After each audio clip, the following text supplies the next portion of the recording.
Get ready. It is science hour. We've got brand new research, everybody. So this study, when I first read it, I was a little bit floored by it. So this Floored is in the this is stupid or floored? Because there's a mix. There's It some felt research we stupid, find. and I cannot believe how big of an impact and how big this study is for 1 second each day. Wait, 1 second. 1 second. Well, you know, I think 5 seconds can change somebody. 5 You are seconds. taking it down, Tracey. This one thing. Hey, it's your friend Mel. And get ready. It is science hour on the Mel Robbins podcast. I am so fired up for today's conversation because I am going to introduce you to one of my favorite people on the planet. Oh, thank you. That is Tracey. Tracey and I have worked together for years. She is, no joke, the smartest person I know. I have a huge brain crush on her. She heads up the research that we do here on all projects that we do. Tracey has done the research on 6 audio productions for Audible, 2 self-published audiobooks and hardcover books, all of the courses that we have taught for folks like Starbucks, LinkedIn, Creative Live. The list goes on and on and on. And Tracey and I geek out on research. We absolutely love it, right, Trace? Yes, definitely. And everything that we talk about here on the Mel Robbins podcast, we have meticulously researched. In fact, Tracey and I get in fights all the time, like mental Yes, fights. yeah. She's like, technically you can't say that. Or that science, that research study that everybody's talking about technically does not say that. So you can, and so we are meticulous and super interested in this. And so I am so excited for today's show because we are about to talk about 8 things. What are we talking about? What do we? There's 8 things we're talking about. Yeah, definitely. So the first thing is that every single thing you always hear about in your work and Mel's podcast is always true. It's always real, and you can always trust it. And so Mel wanted to talk about some of the absolute newest, most amazing habits and new studies of things that you can apply right now. And so we've been diving in all day to all the newest, most awesome research, and we wanted to share it with you guys today. So this is also like a behind the scenes because this is how we produce the show. We look at your DMs, your questions. Yeah. We look at what's trending. We consider what's going on in Yeah. my life, your life, people's lives on the team, and our extended families and friend groups. And then we dig into research. Yeah. So today we've got brand new research, everybody. Yes. And we are going to introduce you to very simple behavior changes that you can institute immediately that will improve your life. Yeah. All grounded by research.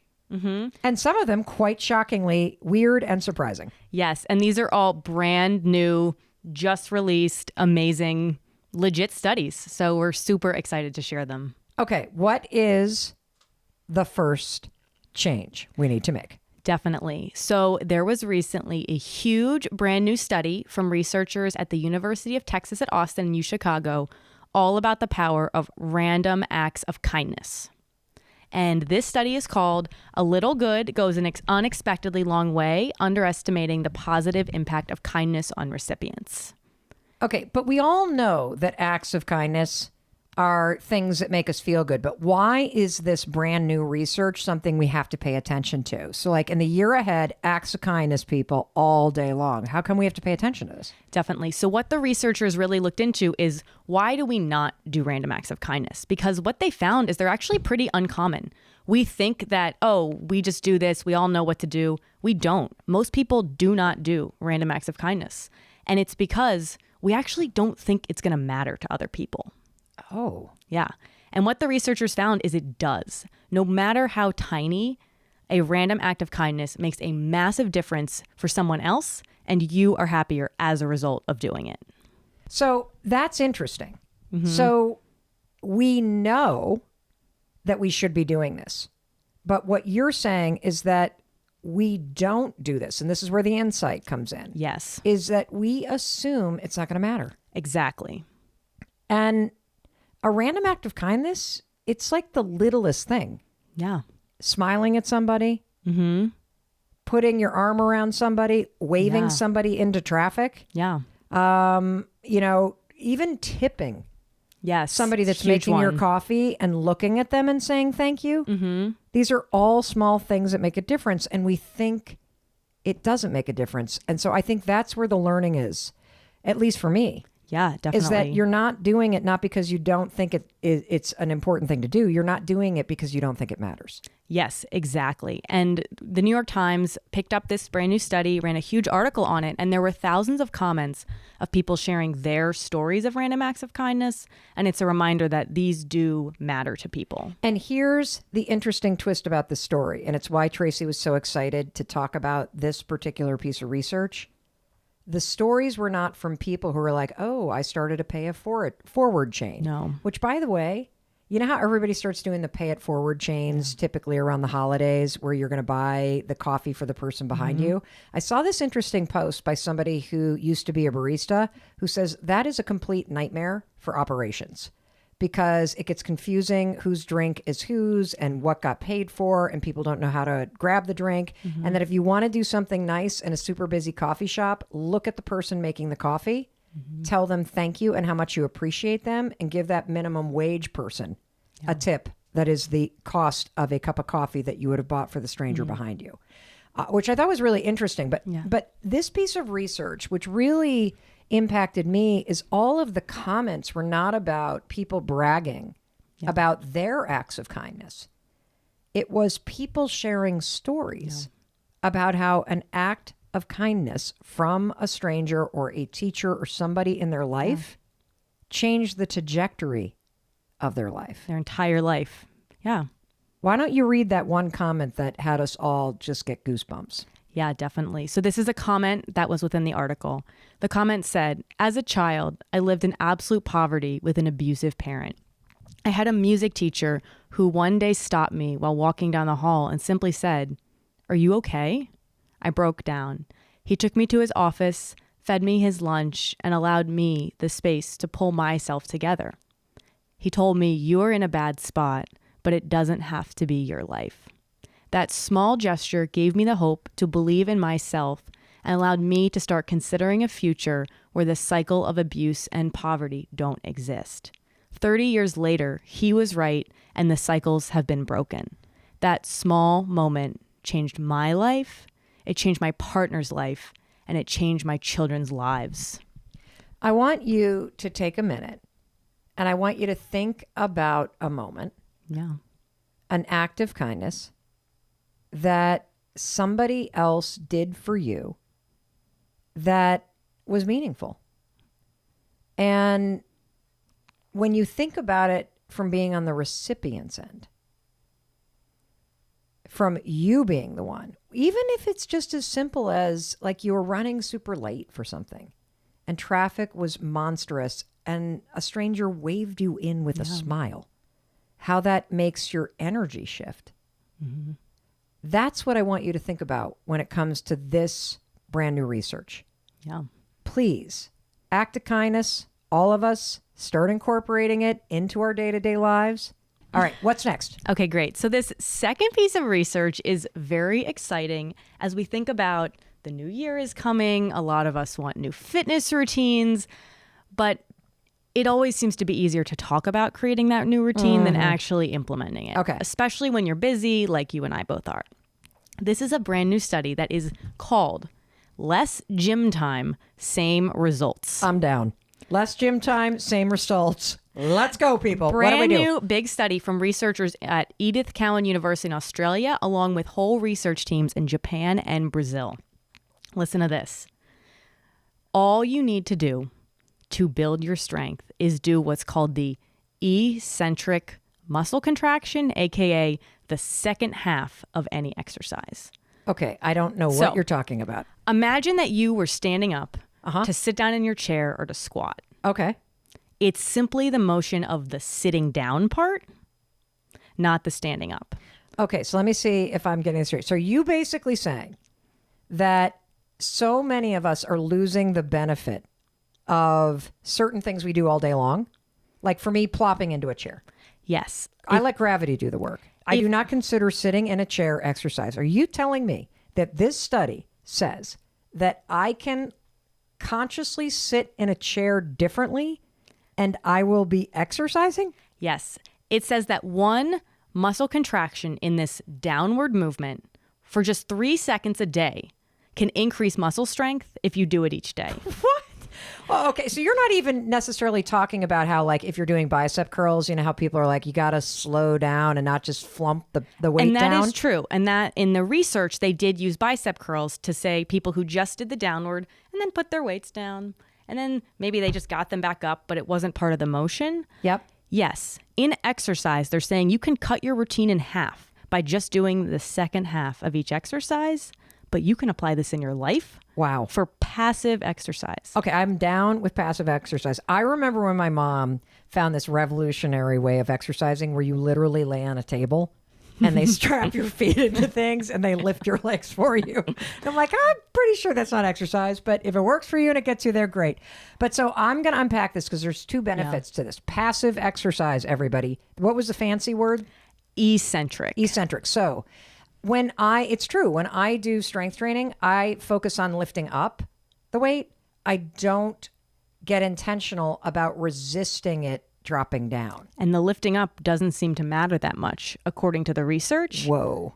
Yeah. Whoa. Now let's do the chair thing. So I want to try this. So I'm standing up. Okay. And normally when I go to sit down, I just like plop down. Yeah. You just went right into the chair gravity right now. did the work. Yeah. And the chair took the beating. Yes. Okay. So now I'm going to stand up and I'm going to... You are slowly going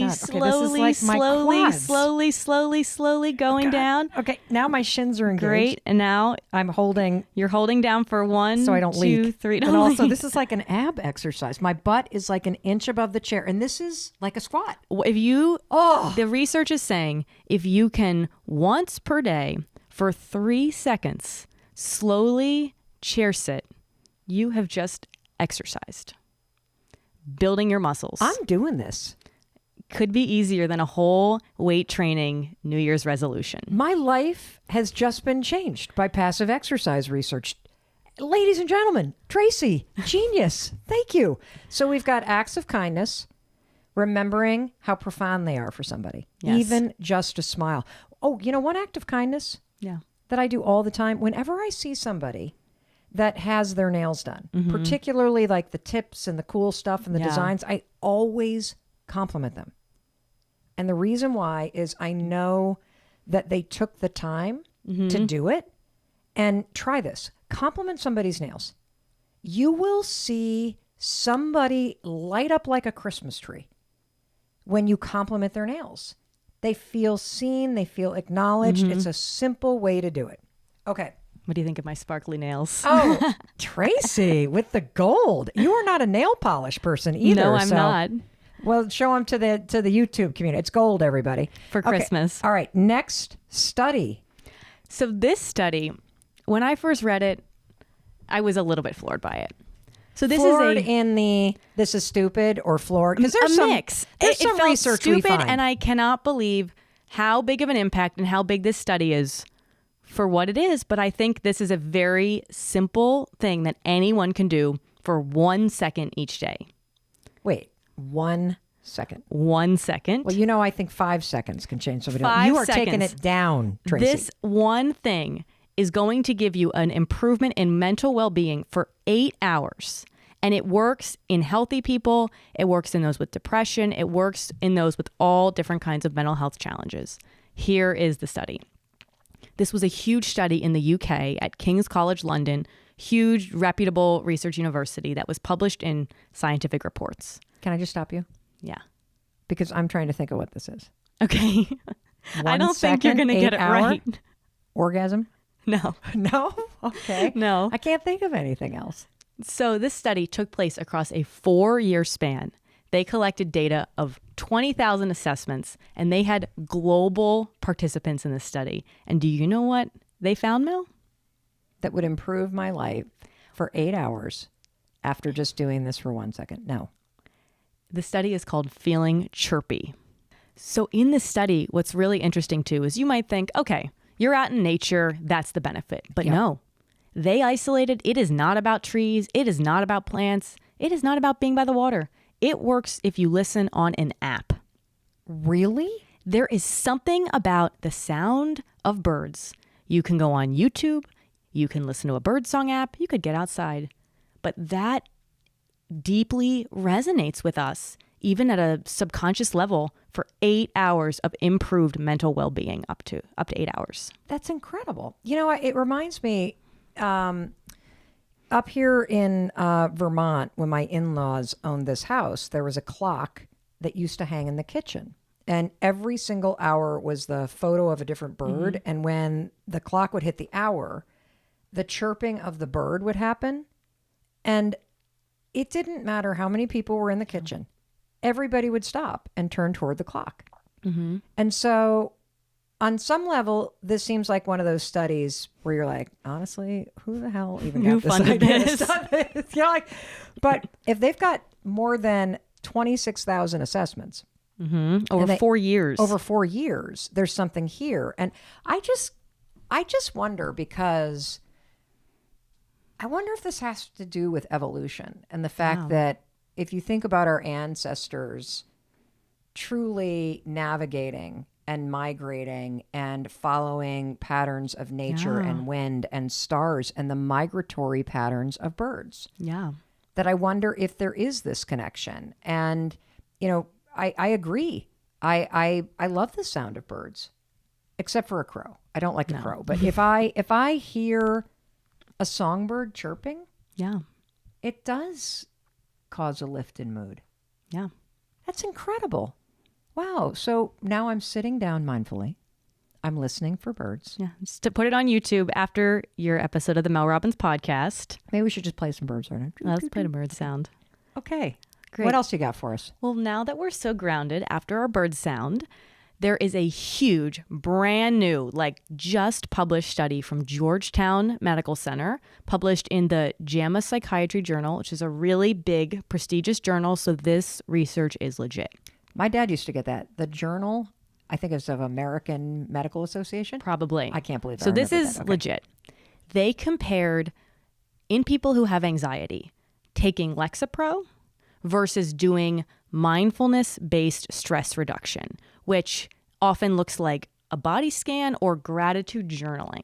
Now, by body scan, you don't mean climbing into an MRI. No, I mean, how is my body feeling right now? So a lot of times in yoga, they'll use this relaxation technique in a class where you're like, you know, scrunch up your feet, relax them. Scrunch your ankles, relax them. You know, flex your quads, relax them. That's sort of a way to kind of body scan. So that's one example. What's another example they used? Gratitude journaling. Really? Yes, that's a powerful example of mindfulness-based stress reduction. Okay, so they studied Lexapro. Yes. And then they also studied these mindfulness techniques that bring you into your body and into the moment. Yes. And there are a number of them, but those are just two to highlight. Is the gratitude journaling. And what they found is the drop in anxiety was equal between Lexapro and just doing these deliberate mindfulness-based stress reduction practices like a gratitude journal. Wow. I think I have a hunch for why that might be. Well, because as somebody who has dealt with and felt anxiety for almost my entire life. I mean, I have it under control now and I profoundly understand it. So I'm annoyed by it, but I'm not scared by it anymore. What's interesting is that anxiety, as we know, is an alarm. Mm-hmm. And anxiety is signaling that something's up and you need some reassurance. And anxiety also typically takes you immediately into the future that something bad's about to happen.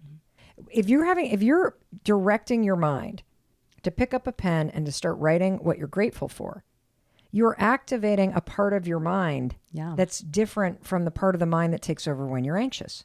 Mm-hmm. And so it's a way for you to almost like shortcut in your own mind this skill of pulling yourself into the present moment. And if you are having a panic attack or you're anxious, you're not in the present moment. Exactly. And so this makes a lot of sense. Yeah, definitely. And the research, still emphasizes that there's a need for medication and for course. practices, but in conjunction can have a really, really powerful effect, especially in how your brain actually changes, what areas are active. Well, and the other thing that I've found personally and that we know based on the research is that the more that you practice these strategies, whether it's doing a body scan of your own body in the moment, whether it's gratitude journaling, whether it's certain forms of breathing, whether it is redirecting your thoughts. The other exercise we talk about a lot is the 5 senses, where in a moment where you feel anxious,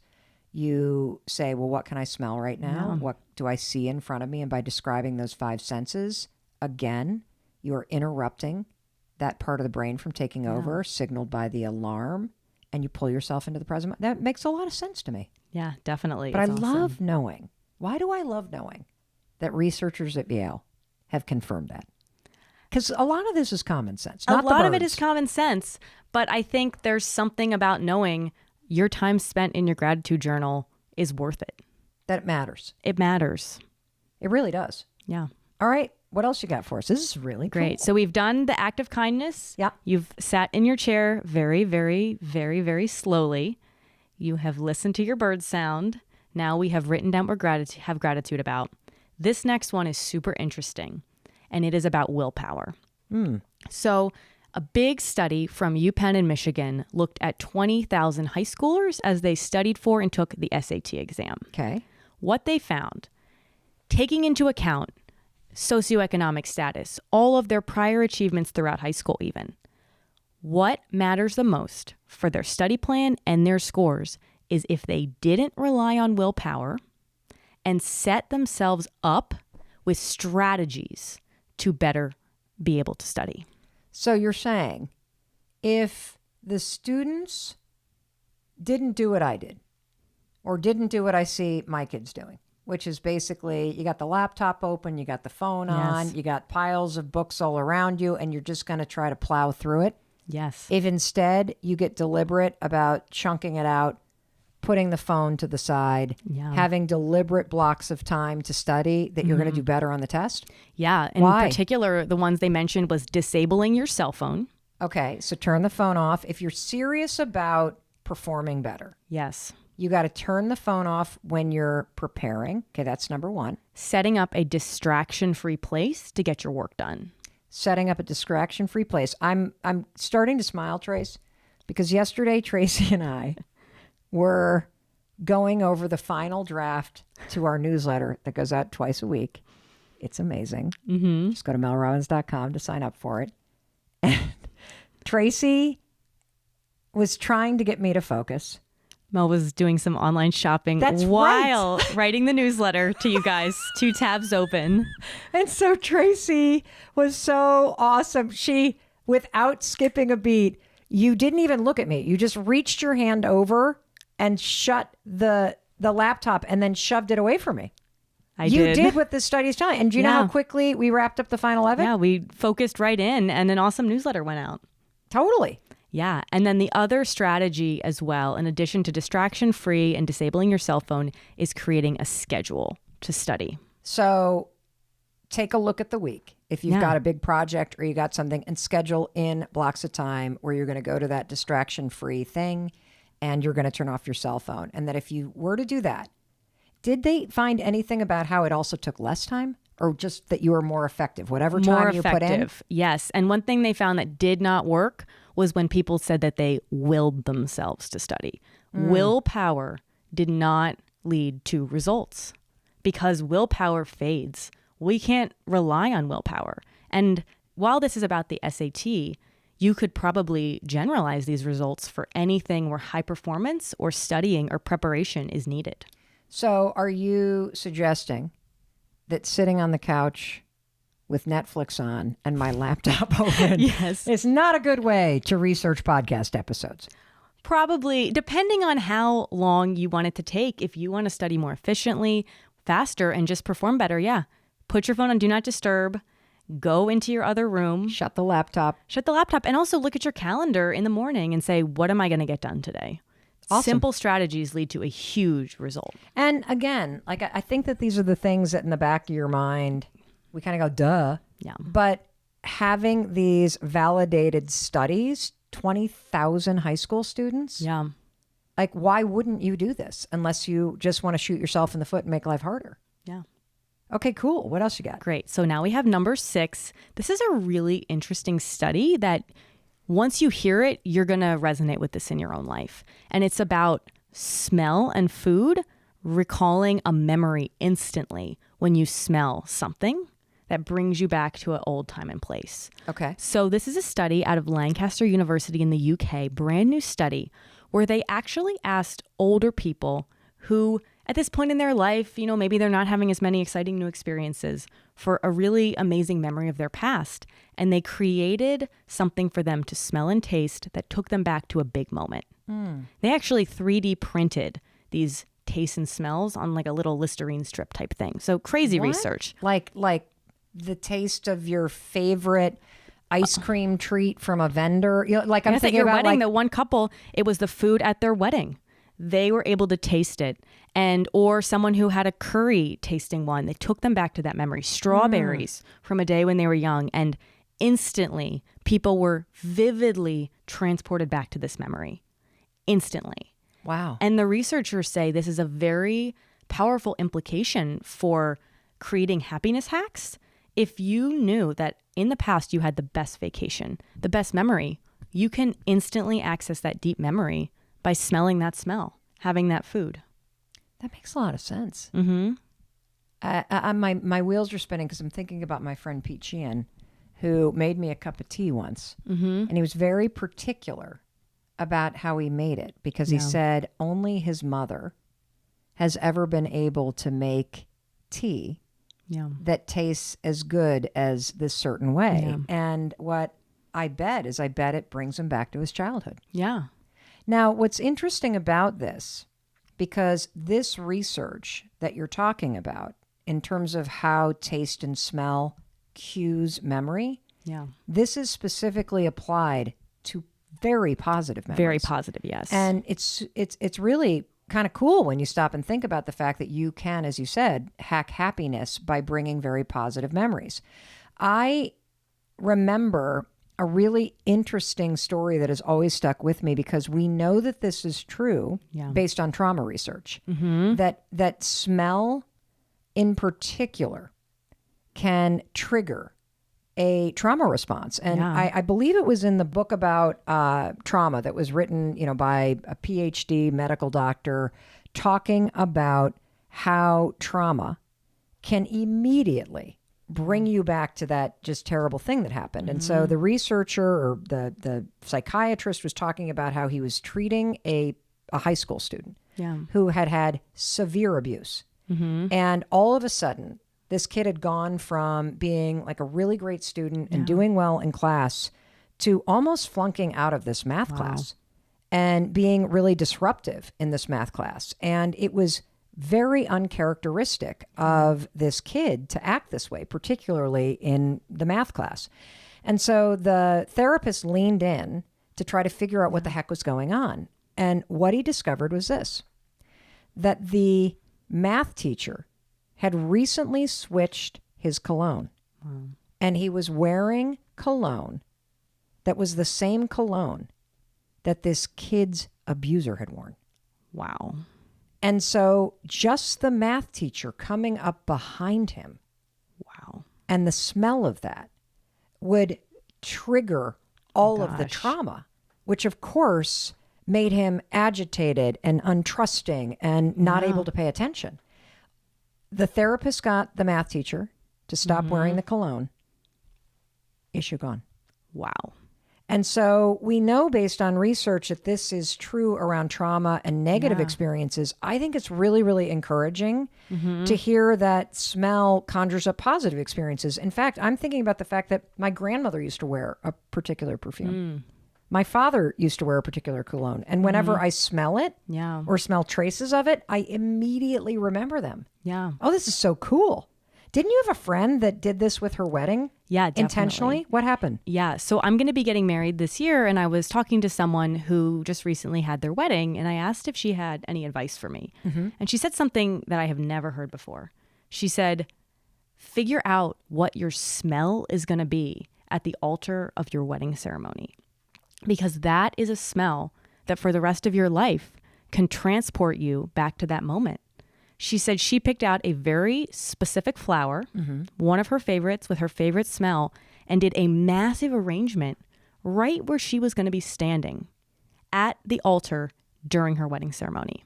And she even sprayed something, a smell there, so that she said for the rest of her life, she can instantly transport into that memory.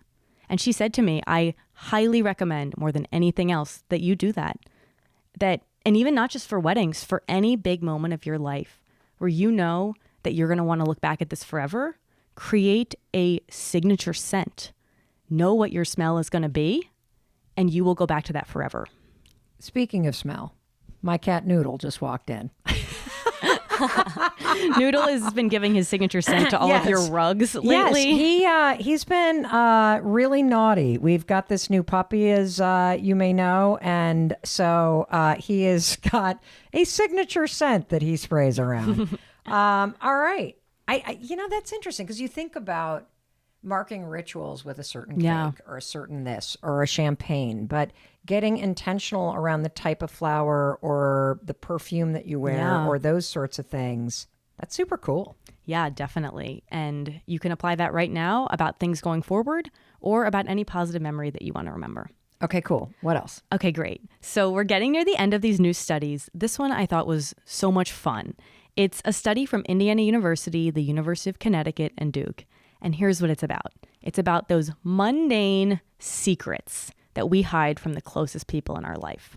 And that means, here's what the researchers define mundane secrets as: hiding small online purchases, foods that you don't want your partner or friends to know that you eat, or things like watching a TV show ahead of your partner when you guys are doing it together and they don't know that you're sneaking ahead. And then you sit there and pretend that you haven't when you watch the episode. The researchers... I can't do that. I can sneak ahead, but when the episode comes on, I can no longer sit there and pretend that I haven't seen it. That's the part where the gig is up for me. So the researchers found that 90% of people have recently kept one of these everyday consumer behaviors a secret from a very close person in their life, a friend or their partner. And they report, you know what, my partner probably wouldn't care if they knew I watched ahead or I snuck a piece of cake, but they keep it a secret. 90% of us have these tiny little guilty secrets. Now, is this something we should do? Because everything that you've recommended so far is additive. Yeah. So, yes, I am guilty of watching a show ahead and not telling Chris, but I always confess when we're sitting there. But they also did... Go ahead. Well, what's interesting is they actually found this is not a bad thing. It is okay to have your little guilty pleasures. You can hide little things from your partner. This is not about being dishonest. Listen to this. Tiny feelings of guilt, which don't hurt anybody, actually drives you to want to be better to your partner. Well, that makes sense because guilt has two forms. Destructive, which is the guilt that you use against yourself, where you just beat yourself up and make yourself feel bad. And then the guilt that is really productive because it motivates you to want to do better. And so are you saying that if, let's say, I'm trying to think of an example. I can give you an example that the study researchers found very common. Okay. What they found common is usually both partners do the same secret behavior and they hide it from the other. And a very common one is around diet.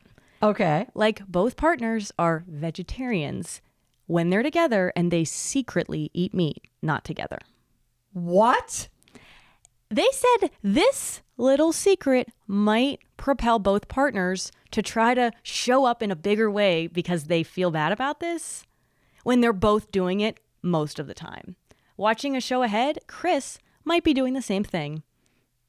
It's very common that both people do this and kind of propels you guys to show up and invest more. And maybe it's not the worst thing in the world. Wow. Okay, so what's the takeaway? Don't feel guilty? The first takeaway is if you, like 90% of people, have made an impulsive online purchase that your partner doesn't know about, or you snuck a piece of cake, or you're watching ahead on the TV show, first off, don't beat yourself up about it because the research shows they are probably doing it too.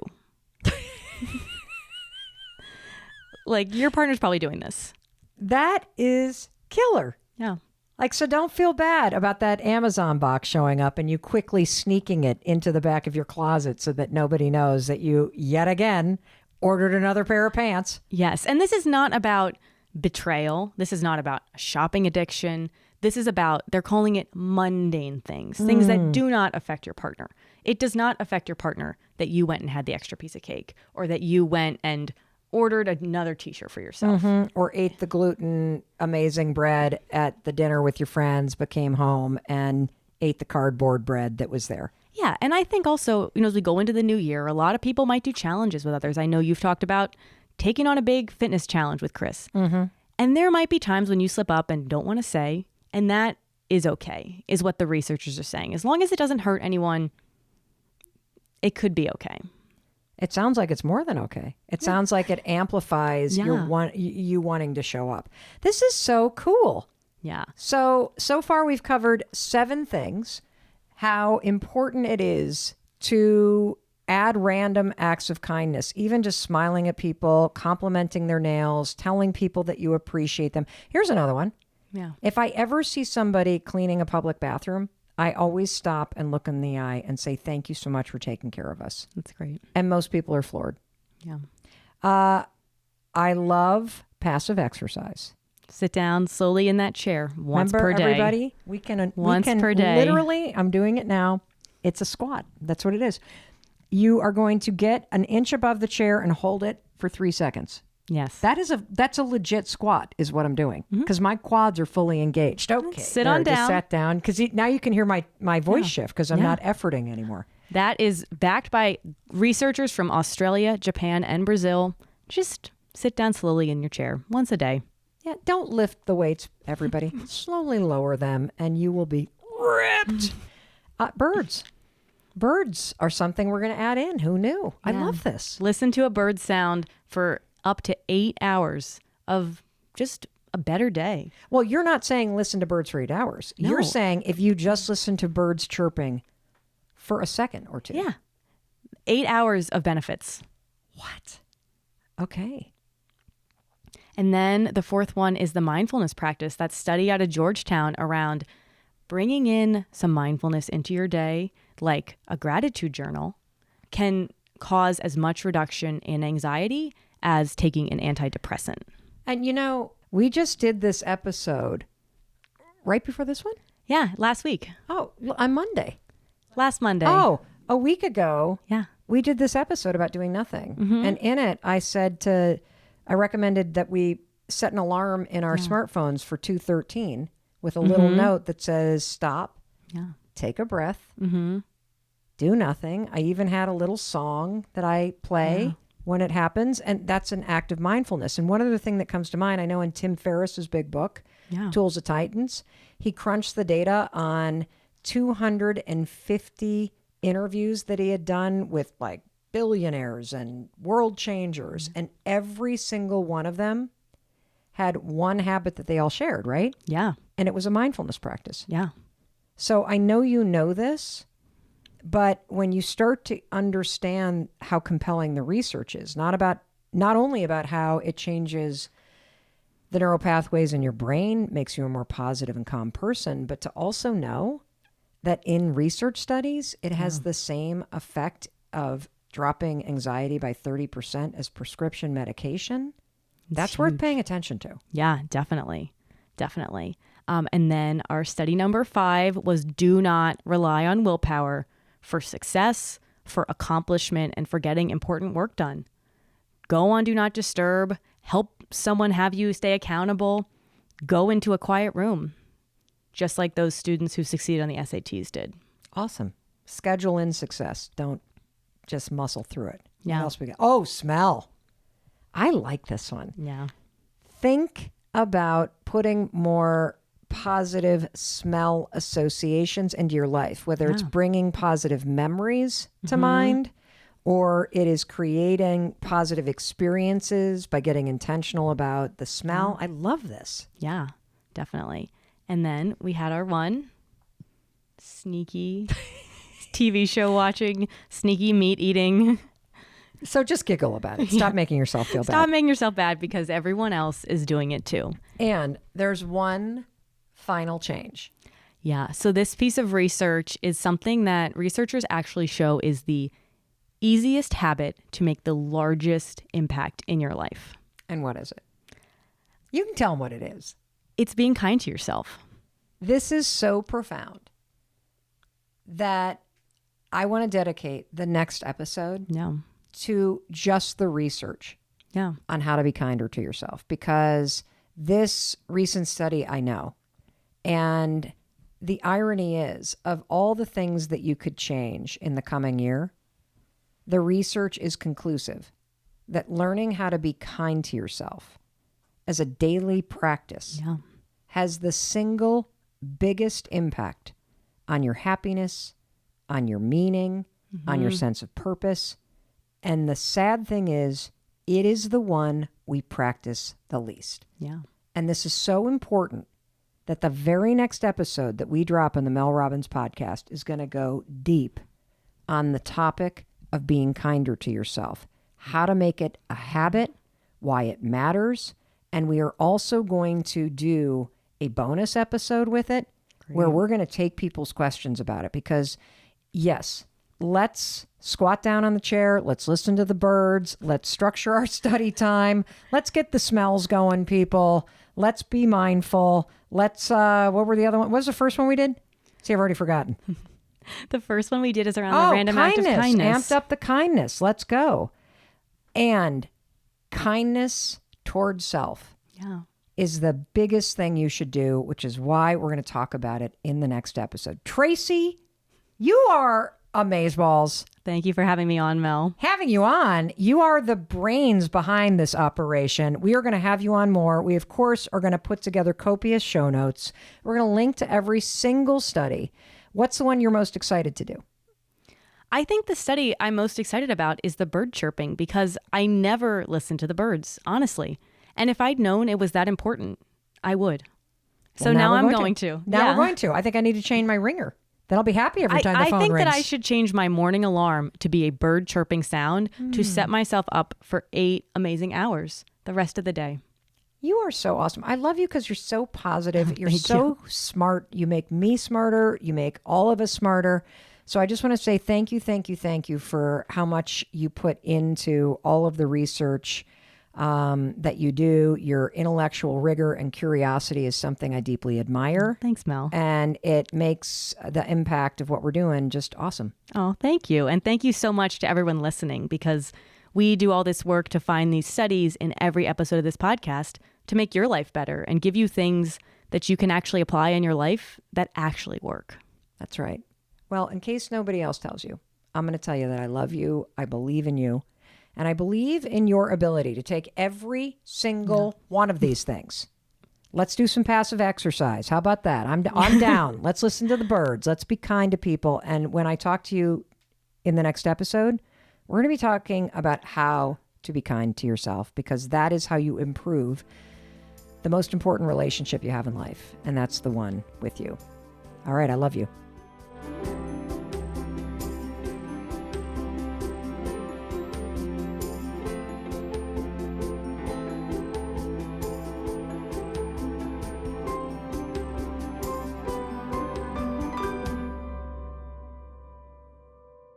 Hey, it's Mel. Thank you so much for being here. If you enjoyed that video, by God, please subscribe, because I don't want you to miss a thing.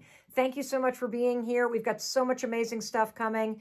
Thank you so much for sending this stuff to your friends and your family. I love you. We create these videos for you, so make sure you subscribe. Mwah.